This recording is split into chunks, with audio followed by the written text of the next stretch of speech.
சற்று முன்பு கிடைக்கப்பெற்ற ஒரு அதிமுக்கியமான மற்றும் பரபரப்பான தகவல் ஒன்று மக்களே. காணொலியை முழுமைக்கும் பாருங்க. அதிமுகவுடைய தலைமை கைப்பற்றினாரா எஸ்பி வேலுமணி?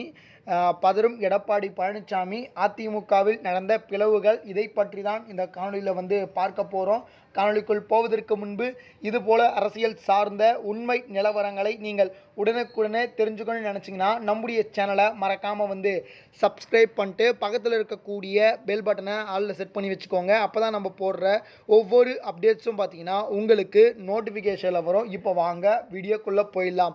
அதாவது தமிழகத்தை பொறுத்த வரைக்கும் சட்டமன்ற தேர்தல் முடிந்ததுக்கு பிறகு பார்த்தீங்கன்னா அதிமுகவில் 2 அணிகளாக பிளவுபட்டு கிடக்குது. குறிப்பாக அதிமுகவில் ஏற்கனவே உட்கட்சி விவகாரம் காரணமாக தான் பார்த்தீங்கன்னா நம்முடைய டிடிவி தினகரன் அமமுக அப்படின்ற ஒரு கட்சியை தொடங்கினார். அதுக்கப்புறம் பார்த்தீங்கன்னா ஓபிஎஸ் அவர்கள் திமுகவில் போய் இணைஞ்சது அனைவருக்குமே தெரியும். இந்த உட்கட்சி விவகாரம் காரணமாக பார்த்தீங்கன்னா ஓபிஎஸ் அவர்களும் திமுகவில் போய் இணைஞ்சிட்டாரு. அதுக்கப்புறம் பார்த்தீங்கன்னா நம்முடைய அப்புறமா திருமதி சசிகலா அவர்களும் புதிய கட்சியை தொடங்கியிருப்பது தெரியும்.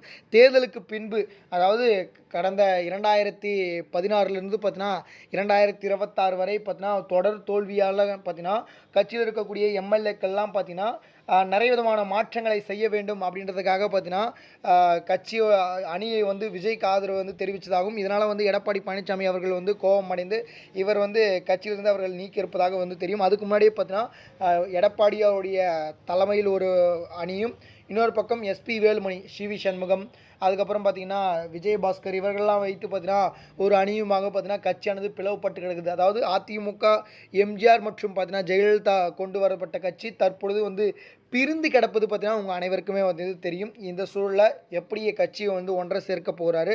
அது மட்டும் இல்லாமல் எடப்பாடி தலைமையில் கட்சி இருக்கக்கூடாது, அதனால் தோல்வியை மட்டுமே சந்தித்துட்டு வரோம், அதனால் எஸ்பி வேலுமணி அவர்கள் தலைமையில் தான் பார்த்தீங்கன்னா கட்சி செயல்பட வேண்டும் அப்படின்னு சொல்லிட்டு நிறைய விதமான மாவட்ட செயலாளர்கள், உறுப்பினர்கள், எம்எல்ஏக்கள் நம்முடைய எஸ்பி வேலுமணிக்கு ஆதரவளித்து வருவதாக தற்பொழுது தகவலானது நமக்கு கிடைக்கப்பட்டிருக்கு. இதனால் இந்த ஆதரவு மூலயமாக பார்த்தீங்கன்னா எடப்பாடி பழனிசாமிக்கு மிகப்பெரிய ஒரு சிக்கல் வருவதற்கான வாய்ப்புகள் இருக்குது.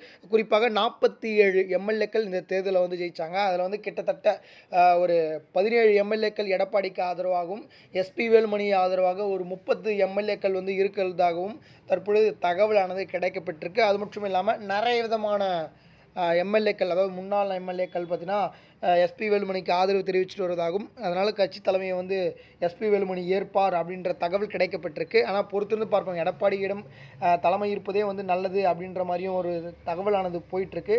இது தொடர்பாக மக்கள் எப்படி பார்க்குறீங்க அப்படின்றத மறக்காமல் கமெண்ட் செக்ஷன் கீழே கமெண்ட் பண்ணுங்கள். இது போல் அரசியல் சார்ந்த உண்மை நிலவரங்களை நீங்கள் உடனுக்குடனே தெரிஞ்சுக்கணும்னு நினச்சிங்கன்னா நம்முடைய சேனலை மறக்காமல் சப்ஸ்கிரைப் பண்ணிட்டு பக்கத்தில் இருக்கக்கூடிய பெல் பட்டனை ஆளில் செட் பண்ணி வச்சுக்கோங்க. அப்போ தான் நம்ம போடுற ஒவ்வொரு அப்டேட்ஸும் பார்த்தீங்கன்னா உங்களுக்கு நோட்டிஃபிகேஷனில் வரும்.